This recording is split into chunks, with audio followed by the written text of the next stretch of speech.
We're live. Live on the internet. Yeah. Tell me the story about the TikTok guy. The TikTok guy. The one that we just worked on today. That one, and yeah. Yeah, I mean, that was just crazy. So, actually, before the podcast, when we were sitting up here, just getting ready, Mm-hmm. I was going through, all my many TikTok leads I get from the internet. And there's one guy that messaged me, actually commented on my video this morning. And so I just commented back, told him to reach out if he had any questions. He was mentioned, hey, you want to move to Edmonton at some point? I'm like, reach out to the DMs. I mean, I can't help you in the comments, unfortunately, right? Sure. And yeah, he messaged me right away. And I said, okay, we'll respond right away. And he said, I'm moving from BC and I want to, get a place here. So I just phoned him on the spot. We hopped on a speakerphone between you, me, and the client. Yep. And or a future client of ours anyways. And, we just started running through some stuff, some information, what he wanted, what is possible with his, job and everything like that, the income. And Mm-hmm. I think we both got a lead that we can work on here. And hopefully in the coming months, we'll have a deal done for both of us. Yeah, pretty cool because he had mentioned too, like early on in the call, that he had seen your other TikTok videos. Yep. So he had seen one that we did together. Correct. I think so. Was that the one talking about buying at Christmas? Yeah, when's the best time of the year to buy, or if you want to get a good deal, anyways. But I don't think he wants to move during the Christmas time, so Right. summer it is. But he did see our video, which is cool. So maybe that prompted him to work. And then and the video that you posted went viral too. How many views did it get? I think we're up to about 165,000 in just about 5 days. Wow, that's crazy. And that was the video on the cheap condo in Edmonton. Yeah, exactly. So last week on Friday, I listed a condo for a 2-bedroom condo downtown Edmonton for $75,000, and we did price it competitively, I will say, to Right. achieve multiple offers, which was kind of the goal. We wanted to get this thing sold before Christmas, and so I posted it Friday morning, Mhm. and by Monday evening, I had 4 offers in hand, and we ended up accepting a full price unconditional offer. So in December, the season when people don't usually buy, now we're seeing multiple offers because you had 4 on that one. Correct. And it was sold to an Ontario investor. Oh, It was, yeah. So the secret is, well, not secret, but on the purchase contracts, we have to sign wherever a buyer or seller is signing, shows where they're signing from. sure. It's just a one little paragraph that they put in there, and so it had some Ontario city apparently. So Interesting. yeah, So the money's coming from the other provinces. Is the myth is true? It's actually happening. exactly. Wild, crazy. Yeah, it's interesting that the videos, because you posted another condo video, like a low end condo Mhm. for under 100,000 K, and that video blew up too. So Yeah, I mean, I had another one, a few of them, I guess, but in that specific build, I'm not sure if Yeah. that's the one you're referencing. yeah, In June of this year, I posted one.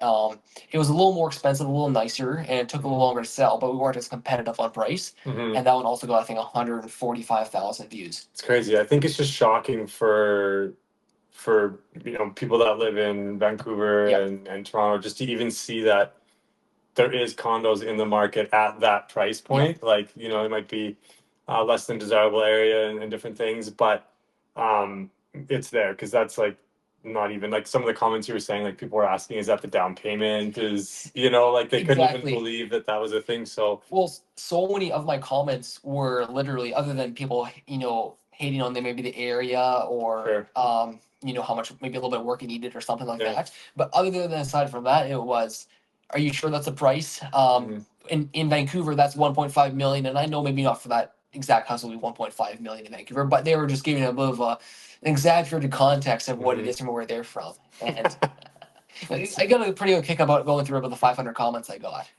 Makes you laugh, anyways. Yeah, no, that's incredible. But I mean, obviously tells us something about Edmonton, and Yeah.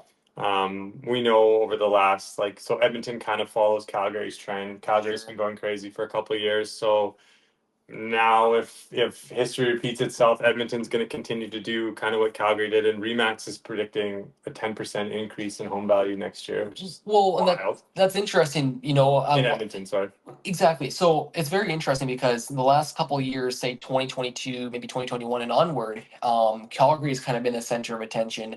I listen to a lot of individuals who have some influence in the real estate space across Canada, Mhm. and whenever they talk about the up and coming market, it's always Calgary, Calgary, Calgary. Sure. for years, And 10 years. Yeah. well, for 10 years, but Yeah. even the last couple of years, that was what has seen the boom, and it still continues to see the boom. I don't want to, by any means, write Calgary off and say that Calgary has died. That's not the case. I mean, It's just in a different bracket now, right? We're a it's just billion plus everything where Edmonton's not there. correct. Yeah. And so, with that rematch report you were kind of referring to, is they have, every year they'll put out a prediction, and most of the major brokerages will do the similar thing. We'll say, hey, we think, well, this city will do that, and whatever. And Edmonton was tied with three others across Canada, where they're expecting 10% price appreciation, and those are the highest that they're projecting of all the cities. So Edmonton is the number one for Western Canada, and then I think there's one in Ontario, some small county in Ontario that also got 10%. And then there's one more in Atlantic Canada, in I think Nova Scotia. It was another small county that was like, oh, this one remote, small, secluded place will get 10%. But for any major city, above say 200,000 or whatever, we're the leading city to have the most appreciation for 2025, according to their predictions. Yeah. So we'll see. I'm not going to confirm or deny what's going to happen, but it's hard to say. I mean, if that prediction stays true, like that's the beacon to buy, right? Because say I was to buy a $400,000 home today. Yep. Next year it appreciates 10% in value. That's 40 grand of appreciation in 1 year. Yep. So you're going to get your down payment back in 1 year in the value of your home, and then you're just sitting on constantly building this equity. And if we're going to continue to kind of boom, like if you look at like Vancouver and Toronto, when they boomed, took years and years and years, right? 10, 15 years. If we're kind of just at the, say there's like 15 stages of the boom and we're at like stage 2, 3, 4, there's a lot of room still to grow. There is. I mean, we're never going to get to where Toronto or Vancouver are in prices. Right. Maybe give it 60 years, and when inflation is high, then we have to be a million, sure. I just don't see we'd ever get to that point where our average home price is 1.1 million. Yeah, you never know. I mean, if you look at Calgary, right? If you do the real estate search now, like there's nothing with a garage or anything under 6. That is correct. Yeah, But 650, 700 is kind of where they're at for your traditional single family front attached garage home, essentially. Sure. So that gives us like, maybe 200K worth of run to go, right? At least. So, I mean, if I was thinking about buying in Edmonton, I probably would, right? Like now would be the time. Yep. Money wise, smart wise, just like following the trend, it would make sense to do that. Sure. I mean, if you're at least wanting somewhere that is up and coming, then Edmonton's going to be for sure the place. I know a lot of the other cities, or at least right now, well, at the end of 2024, is they're kind of staling out. There's not a lot happening, even for sales. People are just having a hard time getting their house to sell there. Where is this? Toronto and Vancouver. Oh yeah, yeah. I heard stuff like 9, 12 months on inventory sitting in the market. Yeah. Which means if they never listed a single other home, it could take them almost a full year to sell out. Here in Edmonton right now, even in December, we have maybe 2.5 months of inventory. And we know sales will ramp up in January. I know December, at least for me, has been busier than even November. Yeah. And it's crazy. And then of course, not to jump into it too early, but the rate decrease that happened this morning. So yeah, huge rate decrease again, down to 3.25. So yeah. We were looking at interest rates like with banks. Kind of have access to a portal that shows us what everybody has, and so we were kind of browsing through them, and they haven't. The lenders haven't really followed yet, so I'm sure they're all kind of in panic mode to see what each other's going to do, so that they can kind of follow suit. But yeah, it's a crazy time to buy, especially if you're a first-time home buyer, like with 30-year amortizations coming out December 15th. Yep. The rate dropped today. The way the housing market's going in Alberta, specifically Edmonton, like, do you need any more signals to buy? I don't know. All I can say is the government is making it highly incentivized for people who haven't bought to buy. Let's put it that way, Yeah. And we always bring in the fact of pent up demand from all these last couple of years where people have been kind of on the sidelines with higher rates. And you know what, we're gonna wait for the rates to drop before we buy. And so all those buyers are sitting on the sidelines, renewing their leases for one more year. And so, those people who are becoming of age to buy, and then of course now the people who can now qualify to buy because of the extended, new rules with amortization or whatever it is. In theory, Yeah. anyways, there's a lot of demand. Whether or not they'll hit the market this year, that's only to find out in a few months, I guess. But the Mhm. signals are there. Well, I mean, with the 30-year AM now, And explain what a 30-year AM is for yeah, those people who don't know. yeah. So the Bank of Canada obviously makes all the rules for lending. We used to have 30-year amortization, so that means that you could take out the loan of your mortgage over 30 years, Yeah. Okay. and then make your monthly payments or biweekly or whatever you want in the time frame. So that's how they would calculate what your monthly payment would be. Okay. They shrunk it down to 25 years, so that cutting that 5 years off makes your monthly payment go up or your biweekly payment go up. Now they've increased it again to 30 years. So with Okay. having this 30-year, now your payments are going to go down significantly because you've got an extra 5 years to pay off your mortgage. Okay. What that's going to do is it's going to, like, with rental prices getting so high, like people are paying $2,100 a month in rent, or 22, 23, 24, like, Yep. crazy amounts. With the 30-year AM now, you can put 5% down on a home, have your own laundry room. You're not sharing it with somebody else or going to try and do laundry and you got, Okay. Yep. someone's ginch sitting in the washing machine. You can buy your own place now for exactly what you're paying for rent or less. Yeah. So I mean, it's an awesome opportunity for people it opens up a ton of doors. Yeah, and it's funny because the point of view you just looked at is Mm. you can buy cheaper than it is to rent. Yeah. But what does that tell me? There's an opportunity in Edmonton for those people who want to buy a home, Hmm. rent it out, and have some what I like to call cash flow or profit Hmm. as their investor. So if I'm from Vancouver or I'm from Toronto, or you can be here in Edmonton or Calgary too. It doesn't. I'm not really going to be picky where you're coming from. Hmm. As long as you're a Canadian citizen or a permanent resident, you can buy a home and rent it out to an investor, or sorry, to not an investor, but you can rent out to a tenant, Hmm. and you can make some money here in Edmonton and Sure. have some return on your capital Yeah. I mean, it's pretty tough to do that anywhere else. If you have a condo in Toronto and it's $1 million, like, what do you got to charge a month to? just to break even. Yeah, and then not a high-end condo, just your average, right? Where Edmonton's not there. Like, I think we're going to see a lot of people kind of jumping into our market and scooping in, and, like, it's crazy that they're coming from TikTok, right? And they're like, Yeah. hey, because not to disclose names, but like that individual story was just like, hey, we want something for our family, we want to settle in, we've Yeah. got some cash. Our cash goes nowhere out here, but out there, they told us exactly the scenario we just talked about. They told us what they were paying for rent, and we can get them something that has a garage and 3 bedrooms Yeah. and is a In a home nice community, in a nice community where, maybe even a new build. yeah, that they're comfortable in for exactly what they're paying for rent Down in BC. downtown Vancouver. Yeah. Yeah. So it's pretty crazy, what Yeah. what the opportunities are here, at least right now. So you were just talking about how we got a lead from that $75,000 condo, Hmm. which is the same one I got multiple offers on earlier this week. Right. But it's not just this cheap stuff that's getting multiple offers either, Garrett. So what happened also on, I think it was Sunday, I had a client who'd been looking for a couple weeks now, Hmm.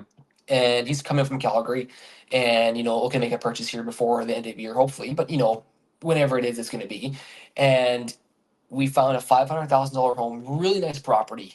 When I walked in there with the buyer, it probably showed like what I would consider a 10 out of 10. Beautiful Mhm. property, and we heard at that time when I was writing the offer. There's no other offers yet. We were like one of the first buyers to get in, put an offer in, and so we gave them what they wanted. But I got a phone call about half an hour later before I sent the offer. Oh, we got another offer. You might want to start competing. And so I wrote, a strong offer. We offered, I think, 20,000 above asking price, and I then called that agent again, like we discussed last week, and I catered the offer for the rest of it. With those conditions, the deposit, and the possession timeline to win this offer. And I told the agent, hey, if anything changes and we are, neck and neck with another one, give me a call. I'll see what else I can negotiate with my buyer and see if he really wants to push himself that far. Hmm. Well, it's a $500,000 home. We offered 520 on it. I get a phone call later that night and says, "Hey, Nathan, we love your offer. Your offer is exactly what we're looking for, except our price. We have an offer that's a little bit higher, and higher I meant by 545, 45,000 above asking on a $500,000 home in December, mind you, middle of December. Wow. And they gave us the opportunity to raise our price to match it. And if Mhm. that was what we had done, we would have won the offer. Now, my client, when I presented him the option of, look at something else or pay in a little more money right now to lock this down, a home that you really liked, he decided to wait a little longer. And that's fine. I'm not going to judge. It's his decision. It's his finances. But that's just to show you what these family-sized homes, $500,000 homes that are, your average single-family detached home. The home was 10 years old. Mhm. It's still a newer community, and that's just what's happening right now. It's crazy. What community was it? It was in Walker, southeast Edmonton. Okay. Yeah. Wild. So I think that kind of like leads us into, we should talk about the home buying process because, 15 years ago or whatever, you could kind of not have all your ducks in a row and go look at a place, and the place would sit there for 30, 40 days or whatever, be on the market. That's just not happening now, right? Like you're saying, things are so competitive. So I think it would be important to like kind of talk to people and say, okay, what's the home buying process? What should I do first? It can be confusing for people. There's so many different people involved. Is it a bank, a mortgage broker, a realtor, a buyer and a seller realtor, home inspection? Like, what do I do? And people kind of get kerfuffled. And I've had it a lot in a little while too, where I get clients in all kind of different stages. And Yeah. when they're not kind of planned out properly, it adds a lot of stress. So um, I think for people that want to buy a house, it's important to know the process, right? So go get your finances secured first. Sure. Right? Like talk to a mortgage broker, make sure that, hey, because for you as a realtor showing someone a home, you want to know that you're showing them a home that is going to work for them financially, and because it's heartbreaking to look at places and then maybe it's not going to work or whatever, right? Like just you can make a process so much more complicated than it needs to be by just not doing it in the right order. So get your finances, talk to a mortgage broker, get your finances in order. If there needs to be some planning to increase credit or pay off some debt so we can get a better interest rate or whatever that is, make that plan, go through with it. If you're good to go, okay, you get the stamp of approval from the mortgage broker, then you talk to the realtor, then you find your house, then you can put the offer in, and your financing is okay. Yep. You're not going in with multiple conditions. Exactly. And so that's the other thing too, is if we find ourselves in a situation where you find the home you like, Yeah. and we have to compete for it, Yeah. where you're able to pay above asking price potentially, and we have the deposit ready to go. And so I'm making your offer as strong as possible, because I can suggest many things to make you win the offer. I'll win the offer 100% of the time for multiple offers if you are able in a position to do so, right? Sometimes a buyer doesn't want to put down a $30,000 deposit, or they can't do 4-day condition timelines. Then my hands are tied. It limits what I can make happen for you as a buyer. But providing that you have your financing situation done, and all your documents are in, your ducks are in a row on the financing side, I'm in a position where I can write you a very strong offer that a seller's realtor cannot resist. And as long as I have that set up with a pre-approval, we can make you compete very well for a home. Yeah, and I think that's important too. Is like you want people to come in primed, ready to go, so that you can kind of go to bat for them. Yeah. And I think a lot of people get stuck in with the market going crazy and people thinking, hey, I should buy my first home. Sure. They get stuck at okay, but where do I sit? What do I want to do? Should I call? Should I not call? Call. Absolutely. Call you. Call me, right? And tell me what's going on in your life. You don't have to be, there's no shame. Everybody has different situations, and let's make a plan. Let's see exactly where you are. And I kind of want to take my clients and button them up and get them all nice and shiny, and then bring them to you so that you can go and be like, hey, when you fall in love with a place, we are getting that place for you. Yeah. Right. And that's the dream. So yeah, if you're thinking about buying a home, just go through the right processes now, reach out to the broker. And it's okay if you're not buying a home this week or next week. Sure. if it's going to be 6, 12 months on the road, we still want you to call. And here's the reason why, so we can get that game plan. Because you don't want to say, well, I'm going to buy in September and I'll call on the August long weekend. Well, the problem is we might need to work on some things in the next couple months Sure. to put you in a position to buy in September. And so if we have a little bit of runway room to make that happen for you, Mhm. then it's a lot easier to say, okay, we're planning for September. We're starting now in January. We're starting in February, March, right? And we can pay off that debt. Maybe it is. Maybe you got to increase your credit by a little bit because you look at it and say maybe no lender will touch you with a 550 credit score. If we can get you that 620, 630, I don't know what the minimum rate is nowadays. It's usually like there's no minimum. Sure. Well, I mean, there's a minimum, but typically like 680 is kind of Sure. Okay. what banks like to see. Yeah. Exactly. So we'll take you whatever needs to get there. If for some reason we need to increase a few things on the financial side to get it a little closer to a good mortgage. So Yeah. I just had a guy. Actually, I had two different clients. So, reached out to me. Had a pretty wild year. Unfortunately, had a death in the family. Ended up needed to take some money out. Took a loan, like Cash Canada loan, and um, banks don't love those. Lenders don't love those, right? And the individual like makes a lot of money and stuff. But the one thing I'm starting to realize too is some people, not everybody, are just like they just need a little bit of direction, a little bit of like, because it can be very like overwhelming and complicated. Okay, what do I do with my money? How do I put myself in the best position, right? And so I think he knew what he should do, but he was just reluctant to kind of make those steps. So it was awesome to have a conversation and say, hey, you're a great risk. Like you're a risk, or so what you call it when you're going to lend to somebody, right, in the situation. Okay. So you're a great client. But what we need to do is we need to clear up this. So take this money. You've got X amount of dollars today, right? You can afford to put that here. You can afford to put this here. And next month, you can afford to put that there, clear that up. Yep. That's going to increase your credit. And then it's also going to get wiped off of your credit score. So let's have a conversation in, 2 months, and your credit's going to be increased. You're going to have this little debts wiped out. And then now when I go, because I have to advocate for the clients just like you two, right? With the lenders. So now when I go, you look so good. I can get you a better interest rate, and you're going to, not be paying interest on the debts. You're going to get a better interest rate on your house. Now you're in a great spot, and you have a rocket ship to start building up equity and stuff over time. So those conversations are awesome to have. Like, um, if you're reluctant to have those conversations and have an honest address about your situation, then you're never going to make the change.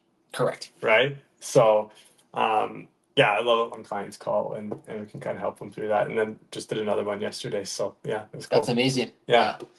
Keeping busy here before the end of the year, and then we'll hit 2025. And if all this demand pans out, then it'll be a busy time for all of us, I think 2025 is going to be a very interesting year. I think an interesting year for Alberta. I think we're going to see a lot of change. Like, we're going to have people coming from all over the country with like different attitudes and mindsets, and like it's going to change everything significantly.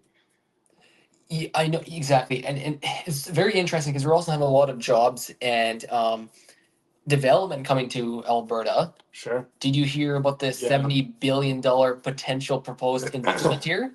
Yeah. So by Mr. O'Leary. Mr. Kevin O'Leary from Shark Tank and Dragon's Den, TV star, well renowned across North America and actually around the world, to Dubai, everywhere. Yeah. He has proposed to create a little bit of an AI data center technology hub up here in northern Alberta, which is a $70 billion investment. Is world class, highest of its class investment in that data space. Yeah. From what I understand. And to bring that to Alberta is insane, because what's that going to be for jobs? Because you got to think now there's going to be, I mean, there's going to be a ton, like, an AI programmer or data analysts, or like those are high end jobs. Like people are making $250K a year plus.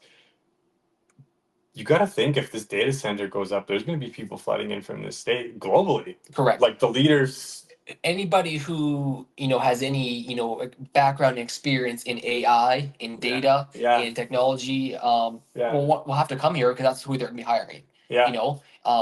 If Kevin O'Leary is putting his name on it and he's one of the big dogs in that space or Yeah. in investment space, he's gonna want to recruit the top talent. That's insane. So have they come out with numbers to say how many jobs it's going to create? I don't.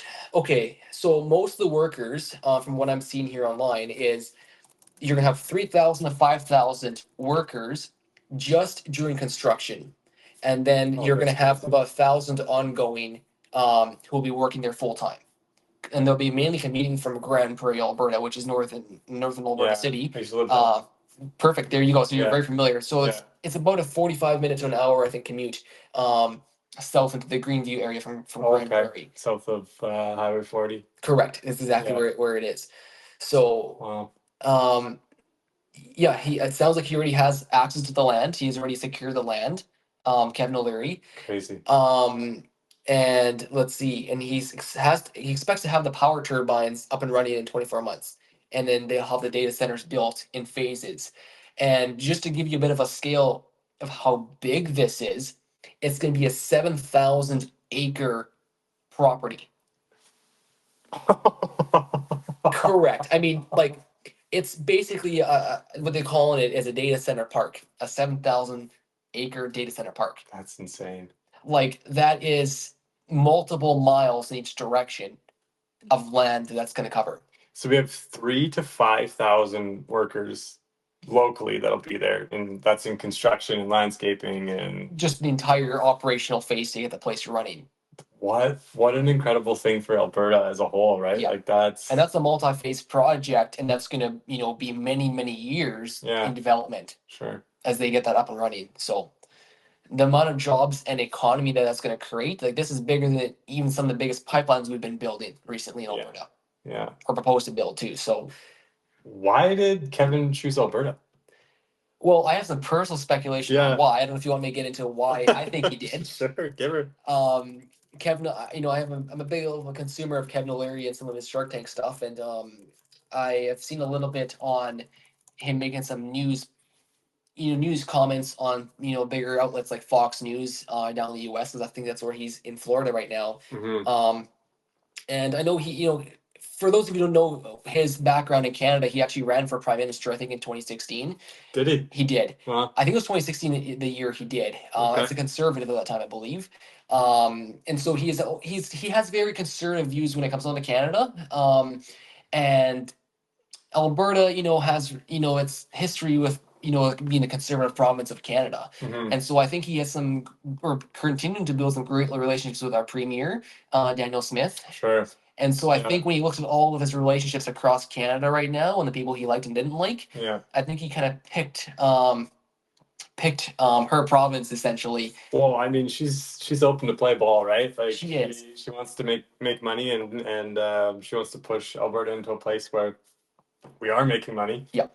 I just asked ChatGPT why he chose Alberta, and it says Alberta offers access to affordable land, abundant and reliable electricity, Yep. and a skilled workforce. Exactly. So that combination with the ease of development and leadership that we have on the provincial level, Yeah. I think that those factors combined, Yeah. and wanting to invest in the Canadian economy, I think that really helped solidify the decision to come up here. So That's insane. Like for Canada, that's insane. Never mind just how exciting it is for Alberta. Like yeah. I know, if you look back in the last 10, 15 years, as we've had the dot-com, boom in 2000, and, tech kind of grew over the last few years. And then now in the last couple of years, especially, we're hearing a lot about AI and technology like that. Mhm. All of this resources have seemed to be, focused in a couple different locations. We have Silicon Valley. We Yeah. hear, everybody knows where Silicon Valley Yeah, is. Texas now. Texas, we Yeah. hear Toronto, we hear Vancouver, and then in the recent few years, Calgary's kind of become the tech hub of Canada, whatever, or the new upcoming tech Yeah. hub. But throw this in northern Alberta and get it close to Edmonton, which is the next major city. Mhm. That's some big news right there. It's going to be crazy for the Grand Prairie economy and real estate like market too, because Homes in Grand Prairie are cheaper than Edmonton. for sure. And the rents, okay, so you want to hear something crazy? Mm-hmm. I've heard some stories, and I haven't personally verified this as I don't work in Grand Prairie, Mm-hmm. but the stories that I've been hearing come out of Grand Prairie is that rents are on par with Edmonton, Mm-hmm. with home prices even less value. It's 100% true. And you know that living there. Yeah. So if you imagine where Edmonton's already the cash flow capital of Canada right now, Mm-hmm. that's where all the investments flowing. If you drive 2.5, 3 hours north, and you look at the smaller city, people don't even realize that city exists. Mm-hmm. But the investment opportunity there is insane. Yeah, and it's an interesting community too because you're kind of like you feel like you're kind of stuck on your own island, right? Because we're foreign change out Okay. right from Edmonton. So there's not much really around there, but the city itself is awesome. Like you have a Costco, you have a Walmart. It's beautiful. It's in the river valley. There's lots of trees. It's northern. It is a little bit humbling and shocking when you get up there and you're driving down the road and you see a highway sign and it says turn right to go to Nunavut. Yeah, yeah. But yeah, so it's north, but it is a really, really, really cool community, and you can get around the whole city in like 15 minutes. That's pretty good. Anywhere you want. The golf courses there were great. Shout out to the dunes. Yeah, it's an interesting place. So it's an interesting opportunity for that area to grow. It's an interesting opportunity for Edmonton to grow. It's an interesting um it's going to be a lot of money. Like if if you think of 1,000 people working there, making all roughly like I think most people that are going to work there are going to make over 100K a year. It'll be all six-figure jobs. Yeah. On the AI data side. Yeah. And even the construction side's in the up around that range, give or take. Yeah. Like it's it's gonna be I mean, this is like the next oil boom, but on the technology side. Yeah. So do we know, like, is this happening? He has a land. When are they breaking ground? Like, what's? I don't think. I don't believe nothing is confirmed yet. From what I understand, it's all proposed, and I don't think he like optioned the land and stuff like that. So I don't believe it's all confirmed yet. This is the construction is gonna be in 5 to 7 years. Oh, so we're like We're a years little ways away. out because we're still in the proposal stage. It's in the planning stage, from what I understand. Mm. Yeah. So as a matter of fact, I'm reading here. Shout out to City News Edmonton. They had said actually that the $70 billion project is the largest investment project proposed ever in Canada. Wow. So we're not just talking Alberta or Edmonton Yeah, area. We're talking yeah. all over Canada. That's insane. Yeah. That's insane. I mean, oh yeah, so talking about they're going to work with Alberta Machine Learning Intelligence, Amy, which is out of Edmonton here. Yep. They've been the province is putting a lot of money into them. If I owned a home in Grand Prairie right now, I would be licking my chops. Yeah. Maybe we should both go and buy another home in Grand Prairie, just as a future. Actually, I don't ever condone speculative investment, but I do. okay, there you go. You do, I don't. But maybe you could. I mean, it's an opportunity, and everybody can invest at their own risk, of course. But opportunity is opportunity. So yeah, yeah. I mean, there's as long as it goes through, it's gonna be something for sure. Yeah. So it's gonna be in between Grand Prairie and Jasper then, which will be interesting. But yeah. If you don't live in Alberta right now, I mean, I don't know why you're not considering it. And the more people that kind of reach out to us and we talk to, like it's a thing. It's happening. Like we've always kind of been the I don't know how to say this. I had some phrases in my mouth, but like the less than desirable city in Canada. Sure, right? Like, BC's got its mountains and blah blah blah and stuff, and but I mean, with the cost of living in Canada, right? People can still afford to live here. People are still the quality of life is still high. Like I know. I mean, there's gonna be a lot of people that will listen to us and say, there's phrases that they use. I'm not sure if I can say this on the podcast, but there's phrases like Edmonton or crime capital of Canada. All I'm gonna say is do your research. Yeah. Those are just phrases that people use. They're actually not true. If you Yeah. want to look at the statistics, go look at Surrey and Toronto. Yeah. I've been to both those cities, and Edmonton's nowhere near where they are. Yeah. And that's where most of the people who are hating on Edmonton are coming from. So I find it very Totally. funny just to throw it out there for those who are wondering or Yeah. what it is. It's actually not that far from the truth. It's actually far from the truth. Yeah. And for those people who are going to say the weather here is terrible, we have some of the best. I'll say this thing: we have some of the best summers. Yeah. Calgary specifically is the sunniest city in Calgary, and sunniest city in Canada, with Edmonton like number 2 or 3. Mm-hmm. So we have more sun than technically Toronto, Vancouver. Mm-hmm. And I know Vancouver is definitely warmer than Edmonton in the wintertime, but we're no colder than Toronto. Mm-hmm. Toronto has just as much snow and ice as we do, and they actually get a lot of the Atlantic storms that we don't have. Yeah.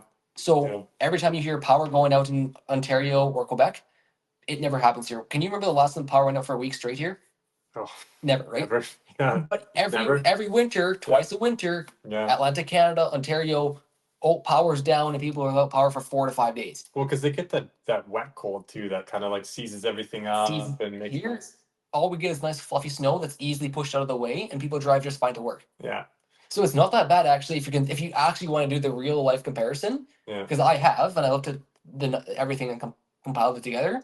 It's not what people think it is. No, and our winters, like, call me crazy. Sure. But our winters over the last, well, about 4 years ago, it was super cold. But I'd say the last 3 years have got milder and milder and milder. Like, Yep. we had like 2 cold snaps this year of 3 or 4 days where it was like -20, and other than that, like, It hit -30 once or twice through the winter, but that's it. yeah, but like, you know, I remember when I was a kid and I was younger, or you know, in my early 20s and stuff like that, and it was like -20 to -30 for like months, and it was like that's when the winters really started to drag, and you were like, oh, like this is crazy. I haven't felt that the last few years because we've had cold snaps. Yep. I kind of like them a little bit though, because it's like 3 4 days you're gonna hunker down at home. It gives you an excuse to stay inside. Totally, you know, you like you get some nice snacks, you kind of do your home things, have some fun, just chill out, spend time with your family. Like, it's great. Yeah. And then everybody kind of does it, and then when you know the cold leaves, everyone comes out, and it's come out of your cave, right? Yeah, And then, exactly. but yeah, it hasn't been like such a long period of time where it's been that cold, where it's really been dragging. So Yeah, and I don't want to say this is going to be the normal, Yeah. but like, you know, for example, take last winter season, you know, 2023, 2024, mhm, we didn't have snow that stuck to the ground for mhm. more than 2 or 3 days until the first week in January. Yeah, We had a brown Christmas last year. yeah, Like, that is kind of insane for Alberta yeah. or Edmonton, right? Yeah. And then again, you know, that's not happening this year. We got snow behind us right now, and We do, but nice snow. it's not very much of it. Yeah, It all Yeah. melted in the last couple days Yeah. before it got cold again. yeah, And when I say cold, -5, it's not that cold actually. yeah. Um, Well, I like typically you see, like, I remember, you know, in my early 20s stuff, like people were stuck everywhere on the road, vehicles weren't starting, you know, you're going to work and coworkers are saying, oh, they can't make the work and all this kind of stuff. It's like we just haven't really had that. Like, Not recently. I mean, Yeah. there's always going to be people, you know, that have issues on the road in the wintertime like this, mhm, but it's not like what you're saying, the amount of it like mhm. we had before. Yeah. And you know what? Like, for people that have never lived in the winter too, it opens up new opportunities. Like, you get into winter hobbies, and like, you know, you're almost more excited for the winter come because you're like, hey, I'm going snowboarding, I'm going skiing, I'm gonna go, whether you're in cross country skiing, or there's just other things that you can do, and Yeah. um, outdoor hockey, skating, and stuff like that. And Yeah. so you make it what it is. You bundle up, and you can still go out and have a good time. But Absolutely. don't let the Grinches change your opinion on that, right? Yeah. And you can have a good old fashioned white Christmas here. Yeah, which is awesome. Like, the fluffy snow we have right now, like, makes it feel like Christmas, right? Exactly. Yeah. You look forward to a reason, because you know, if you have a cold, you know, socked in brown Christmas, you Yeah. can't go golfing Yeah. and you can't go snowboarding, right? But here, if you get a proper Christmas, at least you can go snowboarding. or do something, right? So that's the thing. When you get that in between weather, where it's like not, it's too cold to do the stuff you do in the summer, but it's not cold enough where you can do like winter Winter stuff, activities, yeah. then you're kind of stuck in that middle ground. Whereas like, we only get that middle ground for September, part of October, And that's it. And then winter. April again next year, but that's it. Yeah, yeah. And then we're winter stuff, and then April, I think I was golfing last year in April. No way. Yeah. It was a little chilly, but I was golfing. Yeah, like I guess some of the courses would open, as soon as the snow is gone. So Yeah, I think I had long johns and a toque and I was out there, but I was, yeah. is that the most Canadian thing ever? Golfing in long johns and a toque. I mean, I love it, right? Gotta get out there. Gotta get out there. Yeah, it was, You gotta get out there before the Canadian geese chase you off the course. yeah. They're all gone, unfortunately. I want to move from BC to Edmonton. Yeah. I have $350,000. What does it get me? Yeah, so it's important to figure out what you're used to and what you want for your family. I'll start on like the lower end and work our way up. So you can, if you're used to the condo lifestyle, you can easily get a really nice condo in downtown Edmonton, a 12th floor, let's just for example, 10 years old, beautiful place, and spacious too. It's not 500 square feet. It's gonna be, 1,000 or more, for 350. Now you can, if you want to go to like a newer product, you can get a 3-bedroom, brand new built townhome, no garage, for 350 right now. Okay. Brand new built. You can do a 2-bedroom townhome with a garage that's also brand new. So you can trade off the extra bedroom for the garage. And then if you're okay with something that's going to be, say, 10, 15 years old, but still really nice, maybe even renovated since then you can get the garage 3-bedroom, half duplex, something like that. And then if you want to leave all of that behind and you want a fully detached home, that's possible. Get yourself like a bungalow, 3-bed, 1 up, or 3-bed, 2-bath, probably in an older neighborhood, let's say 1950 to 1960, for 350. So That's not bad at all. So if I have a down payment of $17,500, 5% of 350, yep, I can get a home in Edmonton, single family home, condo, duplex, brand new, yep, or exactly. downtown. Yep. All right. That's pretty good here. That's crazy.